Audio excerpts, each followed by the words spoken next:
باش بینەرانی بەڕێزی ڕۆژهەڵات تیڤی خۆشحاڵم کە توانیم لە ڕێگای بەرنامەی ئاوڕەوە یەک جاری دیکە بگەمە خزمەتتان و بەرنمەیەکی تر لە بەرنمەکانی ئاور کە سەرەتای بەرنمەکانیشە پێشکەشیەوەی بەڕێز بکەم. هەروە کە وتمان هەر جار و بەرنمەی ئاور ئاوردانەوەیەکە و شرۆڤەیەکە لەسەر یەکێک لە هەواڵەکان کە لە ڕۆژهەڵات تیڤی پێشکەشیەوەی بەڕێز دەبێت. ئەو شەویش لەگەڵ بەڕێز کاکسالار پاشایی لە خزمەتی ئەوەی بەڕێز دەبین و بەرنمەیەکیش پێشکەشی ئەوەی ئازیز دەبێت. کاکسالار بەخێر بێ بۆ بەرنمەی ئاور. زۆر سپاس منشە لێرە و سڵام هەیە بۆ ئێوە و بینەرانی خۆشەویستی بەرنمەی ئاور لە ڕۆژهەڵات. بینەرانی بەڕێز لە هەواڵەکانی هەرو جۆرە کە بڵاو بوویەوە بابەتێک کە ئەو شەو بڵاو بوویەوە لەسەر لاغو یا لابردنی تحریمی فرۆشی موشکی ئسیاسەت بوو کە لەلایەن رووسیەوە بوو پێشتر فرۆشتا بوو بە ئێران و ئێستا بە بۆنەی ئەو گەمارۆیانە ڕاگیرا بوو. ئێستا رووسیا بڕیاری داوە یەک لایەنەش کە ئەو گەمارۆیە لابچێت لەسەر فرۆشی موشکی ئسیاسەت. کاکسەلار ئەگەر لە سەرەتا ئاماژەیەک بەوە بکەیت کە مێژووی پەیوەندی ئابووری و نظامی ئێران لەگەڵ رووسیا ئەگرێت و بۆکەی دوایەوە باسێک بکەین لەسەر ئەو مۆزوعە. بەڵێ مێژووی پەیوەندی ئێران و رووسیا لە بواری جیاوازی سیاسەتی خارجی یا لە بواری هاوکاری نظامی ئەمنیەتی ئابووری و سیاسی ئەگەڕێتەوە بۆ حتا سەردەمی زۆر کۆن بەتایبەت سەردەمی ڕژیمی پێشووش لە مەسەلەن سەردەمی پەهلەویە لە ئاخرەکانی دەهەی 40 پەیوەندی اقتصادی و هاوکاری لە حوزەی اقتصادا و تجارەتە بە حەدێ بەربڵاو بوو کە بۆ نمونە یەکێک لە 10 سەنعەتی گەورەی ئێران یا بەرتری ئێران شەشی تقریبا سەهمی گەورەی رووسیای جیا بوو لە سەرمایه‌گوزاری و لە بەڕێوەبردنی پرۆژە گەورەکانە. لە ساڵانی ڕابردووشە لە سەردەمی جمهوری ئیسلامیە کەماکان ئەم پەیوەندیە ئەگەرچی بە شێوەیەکی زۆر ئستراتیژیک نەبووە بەڵام هەر ئیدامەی بووە و نەوەسانی بەخۆ بینووە. عەلاڕەغمی ئەوەی لە سەنەدی تەنزیمکراوی سیاسەتی خارجی رووسیەیە هاتووە کە ئێران بالقووەیەکی ئێران ئەگەر مەسەلەن ئێرانی مسلح بە سلاحی هەستەیی بالقووە ئەتوانێت تهدیدێ بێ بۆ سەر رووسیەش و ناتوانێت بە ئاسانی متحدێکی استراتیژیک بێ بەڵکوە بێ کۆنتڕۆڵ بکرێ زۆرتر و لە ئەولەویەتی چوارم و پێنجمایە نەک ئەولەویەتی یەکم ئەگەر بۆ هاوکاری و بۆ هاوپەیمانی بێ. بەڵام بە هەر حاڵ سەرەڕای ئەوە هاوکاری لە حوزەکانی جیاوازە ئیدامەی بووە و ئێمە ئەبینین کە حتا لە بواری سەنعەتی هەستەیی و لە بوشهرە لە ساڵانی ڕابردووە یارمەتی زۆری داوە رووسیا و لە بواری چەکی فرۆشی چەکی نظامیشە ئەوە کە ئەبینین ئەم مەسەلا گەڕێتەوە بۆ ساڵی 2007 کە بڕی 800 میلیۆن دلارە ئەو موچەکی ئەسێسەدانی کە کردرا بوو پێشووتر. و لە بوارەکانی تریشە ئەگەرچی هەروە وتم نەوەسانی بەخۆ بینبوو بەڵام لە بوارەکانی تری سەنعەتیشە لە بواری اقتصادیشە و لە بواری ئەمنیەتی و نظامیشە. بۆ نمونە هاوکاری ئێران لە مەسئلەی سووریە لە 2-3 ساڵی ڕابردووە یەکێ لە مەسەلە هەرە گرنگەکان و ئستراتیژیکەکانی هەردوولایەن بوو بە جۆرێکە ئەوان بە کۆمەکیەک و بە پشتیوانی تەسلیحاتی لە بەشار ئەسەد تا ئێستێژ نەیانویستووە بەشار ئەسەد لەو بحرانی تێکەوتووە بکەوێت عەلاڕەغمی هەموو ئەو بحرانە نظامیە و ئەمە یەکێ لە نقطەهای نسبەتەن استراتیژیک بووە لە منتەقەیە کە لە دەورەی ئەخیری ڕۆحانیە پاش بەنسبەت ڕابردووە کەمێک ساردبوونەوە شاهدی جۆرێک دووبارە تەرمیمی ڕەوابط بە پێشدەستی زیاتری ئێران و هەین و ئەبینین کە لە بوارە جیاوازەکانی اقتصادی سیاسی دیپلۆماتیک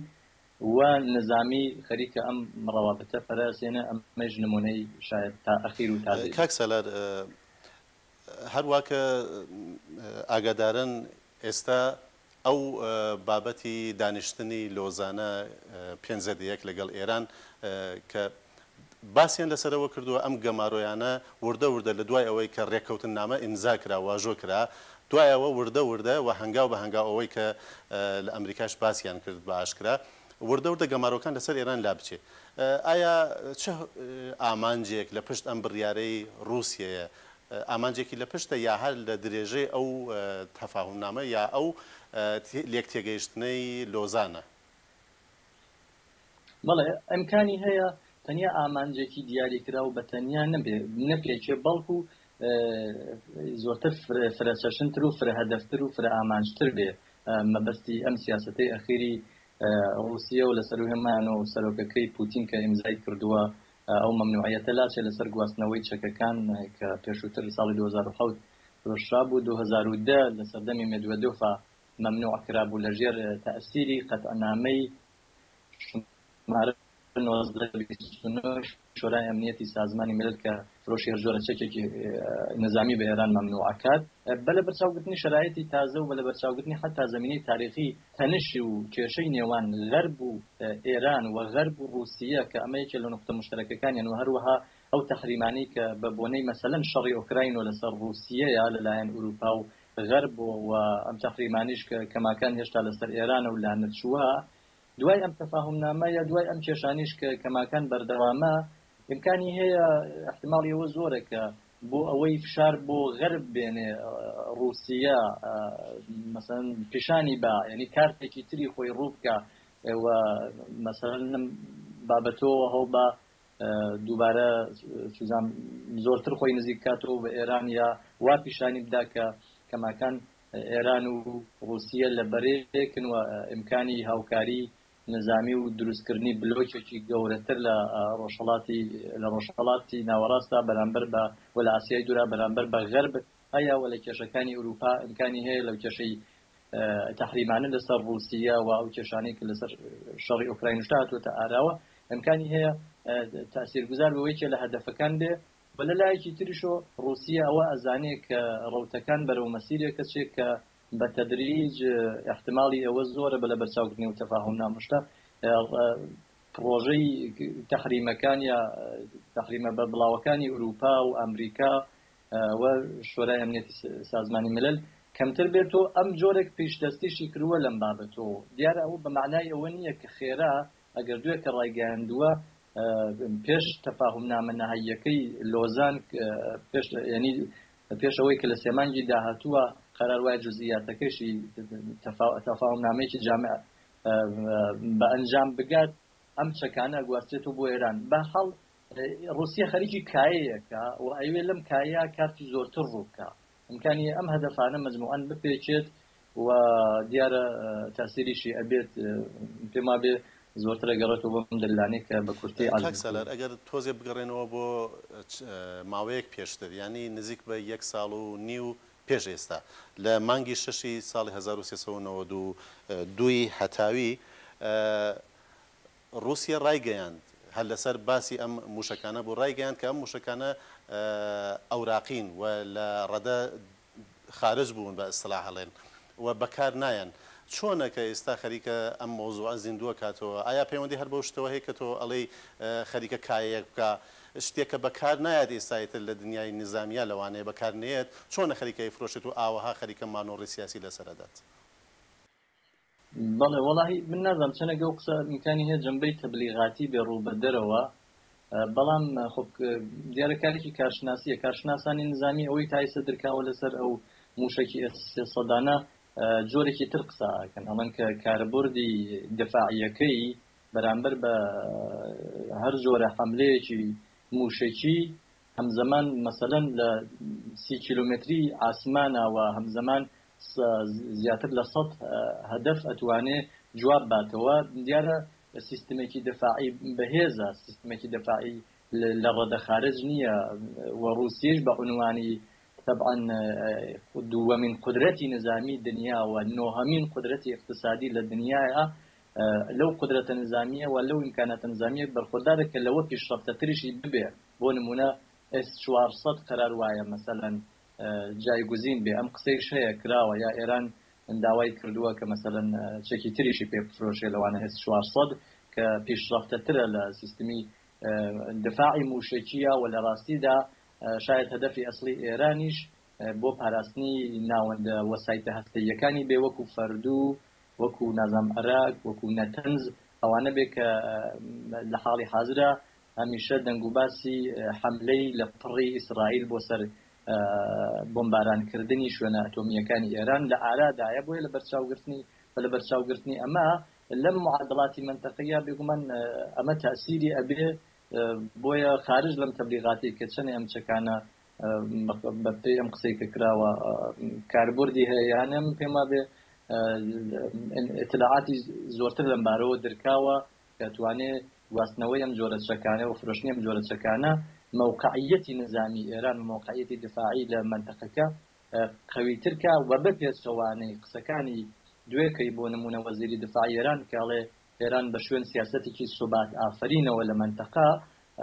هەر واکنشەکان تایسش پیشانی داوە گواستەوەی ئەم جۆرە چەکانە بەو کاربردەی و کە هێشیەتی لە حاضرە هەرچەنێک بێ زۆرتر تەنەژزایە زۆرتر کێشە و واکنشی منفی بەشون خۆی داێنێەوە ئەگەری تەنشی نظامی لە منتەقەکە زۆرترەکە بەرچاوگرتنی موقعیەتی ئیسرائیل و متحدانی ئەمریکا لە ناوچەکە و ئەو کێشانی کە ئێران خۆی دروستی کردووە لە وڵاتانی دەوروبەری خۆی لەباری دەخاڵێکی نظامی و غێر نظامی کە ئاماژەت بە ئیسرائیل کرد با ئەوە وەبیربهێننەوە دوێنێ وەزیری بەرگری وەزیری ئیطلاعاتی ئیسرائیل ستاینیتس ئاماژە بەوە کات کە ئەم لابردنی گەماڕۆیە لەلایەن رووسیاوە هەر لە درێژەی لێک تێگەیشتنەکەی لۆزانە ئەمە لە کوێی ئەم باسانە شوێنەگرێ ئایا قسەکەی ئەو ڕاستە یان نە ئەمە شتێکی یەکلایەنێ لەلایەن رووسیایەوە بەڵێ وڵی وەردەکاری نەدرکاوە لەو بابەتەوە زۆر ئاسان نییە منیان نظرێکی نەهایی ئەرزیابێکی نەهایی لەم بابەتەوە کە بەڵام بێگومان لەژێر تەئسیری ئەو تەفاهمنامە ئەتوانێت ببێ لە بەرەوەی رووسیە جۆرێک پێشدەستیەکە و ئەی هەوێت سوزانم لەم بابەتەوە کەڵکی تایبەتی خۆی وەربگرێ لەو کایە منتەقەی لە معادڵاتی ناوچەیی لە ڕۆژهەڵاتی ناوەڕاستە بێگومان بێتاسیر بڵێن نیگەرانیەکانی ئیسرائیل کە کاتی خۆی پێشەوەی لێک تێگەیشتنەکە ڕوو بدات لە دۆزان ئەو نیگەرانیانەیە کە هەیبوو ڕاست بوو من پێم وابێ ئەوە ڕۆشنە ینی بەگشتی ئەگەر تەنیا مەسەلەی سلاژن بەگشتی موقعیەتی ئێران لە ناوچەکە و ئەو تەلاشانی کە لەباری دروستکردن بۆ چەکی هەستەیی ئەیکا بە شدت ئەمنیەتی ئەو کەسان ئەمنیەتی وڵاتانێکی ترکە لە دژایەتی لەگەڵ ئێرانان یا مەسەڵەن متحەدی ئێرانین ئەیکاتە خەتەرەوە بگە ئەمنیەتی هەموو ڕۆژهەڵاتی ناوەڕاستیش وە کایەکی خەتەرناکی هەستەیی تەنێتە ئاراوە کە هەموو وڵاتانی تریژ بەتەمان مەسەڵەن موقعیەتی استراتژیکی خۆیان بۆ دەستپێڕاگەشتن لە ڕێگەی دەستپێڕاگەشتن بە چەکی ئەتۆمی و یا سەنعەتی هەستەیی و چەند بەرابەر ببنە بەر و بۆیە پێما بێ لە هەر حاڵدا هەر جۆرە تەقویەتی موقعیەتی نظامی ئێران خەتەرناکەوە زۆر ڕاستە بۆیە ئێبرازی نەگەرانیەکانی مەسەڵەن دەوڵەتانێکی شکۆلەی وەکو ئیسرائیلش کە تەنشی شەدیدیان هەیە لەگەڵ ئێرانە دوور لە واقعیت نییە لە ڕاستیدا بە لە بەرچاوگرتنی و هەڕەشانی کە زۆر جار ڕاهبەرانی ئێرانێکن و پێیان وایە ڕەسالەتێکی تاریخی و ئیدۆلۆژیکە کە ئیسرائیل بۆ نمونە بە قەولی خوان لەسەر نەخشەی جۆغرافیا پاککەنەوە لەباری نظامی و ئەمە بۆیە بە خەتەرناکێ بینن بۆ خۆیان و ئەم قسانیش ڕنگدانەوەی بەردەوام بووە لە میدیای جیهانیە لە قسەکانی دەوڵەتی ئەمریکا و تەبێژانیا و بەردەوامیش لە میدیاکانی ئیسرائیل و طبعا ڕنگدانەوەکەشی لە عینەکانی لە میدیاکانی ئێرانە کاکسەر وەکو دوایین پرسیار چون کاتەکەمان نابێت لە چارەکێک بەڕاستی زیاتر هەبێ بەڵام جان کێری دوێنێ پەیوەندی گرتووە لەگەڵ لاڤرۆف وەزیری دەرەوەی رووسیا ئایا ئەتوانن کارێکیان پێکرێت بۆ ئەوەی تۆزێک ئەو خێراییەی لابردنی گەمارۆکان لایەن رووسیاوە بەسەر ئێران خێرایەکەی کەمتر بکەنەوە یان نا وەکو هەرە و نیگەرانیانێک کە ئیسرائیل پێشتر ڕایگەیان ئەویش ئەکەوێتە پشتی گوێ و ناتوانن کارێکی لێ بکەن بەڵێ زۆرتر گرێی خواردوو بۆ کە چەندێک لە معاملەکردنە لەگەڵ غەربە رووسیا امتیازی زۆرتر بەدەستبێنێ رووسیا پیشانی داوە کە ئەوەی بۆی مهمنیە قەتعنامەهای سازمانی ملل و ئەو فشارانەیە کە غەرب لە تەریقی جۆرە و جۆرە بۆی هێنە بۆ نمونە لە مەسەلەی ئوکراینە بەراخەتی دەرکەوت و ئێستش لە پشتیوانیکردن لە ئەو هێزانەی لە شەرقی ئۆکراینە خەریکی شەڕێکی خوێناوین بۆ جیاکردنەوەی بەشێک لە خاکی ئوکراین شانی داوە کە پابند بە ئاسانی پابندی تەفاهمنامە یا مەسەلەن فشارهای جەهانی نییە بەڵام بەڕاد ئەگەر بە وای دابنین لەژێر تاسیری کەمکردنەوەی تحریمەکان لەسەر رووسیە لەلایەن غەرب بۆ تأثیری ببێ ئەم حرەکەتانە یا ئەم ڕووکردنی ئەم کارتانیش لەلایەن رووسیەوە بێگومان رووسیەش مەسەلەن ئیمکانی هەیە کۆتا بێ یا بە جۆرێکی تر مەسەلەن معاملەکە بباتە پێشەوە لەو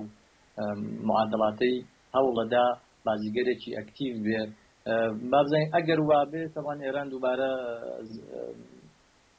چیزام یەکێ لە بازندەگانە ئەگەر وابێ بەڵام ئەگەری جوانە بێت تەوان ئێران قازانجی خۆیەکە لە بەهرەبەرداری لەو چەکە نظامیانەوە تەقویەتی موقعیەتی نظامی بەرحاڵ ئەوەی دیارە ئەمریکا و ئیسرائیل و سوزان مەغەرب تەلاشی خۆیان ئەکەن یا هەوڵی خۆیان دەدەن ئەوەی لە میدیاکانە دیارە کە رووسیا ئەم کارشکەنیانە نەکا بە پێچەوانەی قەتنامەکانی سازمانی ملل نەجوڵێتەوە و سوزام هەموو هەوڵێکی خۆیان ئەخەنەگەڕ کە وتم هەروەکو وتیشم پەیوەندی بەو جۆرە امتیازگرتنانەوە هەیە لە مەنافعی دوو تەرەفە بابزانین چەندێک تأثیریە لەسەر هەڵوێستی غەرب لەسەر سوزام تەحریمەکانی کە لەسەر رووسیە هەیە و ڕووداوەکانی باشە هەروەکەی وتان چاوەڕێکم بزانین چەندێک کاریگەری ئەبێ لەسەر ئەو ڕووداوانە زۆر سپاس بۆ بەشداریکردنتان لەم بەرنامەیە زۆر سپاس لەوەی ئەو مەجالی کردنتاندا هەر بژم بینەرانی خۆشەویست هەرو جۆرەی کە هاوڕێمان بوون بەرنامەی ئاوەڕ ئەم جارش پێشکەشتان کرا لەگەڵ بەڕێز کاک سالار پاشایی و شەوانی یەکشەمە و سێشەمە هاوڕێمان بن لەگەڵ ئەم بەرنامەیە هەتا بەرنامەی داهاتوو کە یەکشەمە پێشکەشتانە بێ و لەسەر تەوەرێک و بابەتێکی تر دێنە خزمەتتان ماڵتانەوە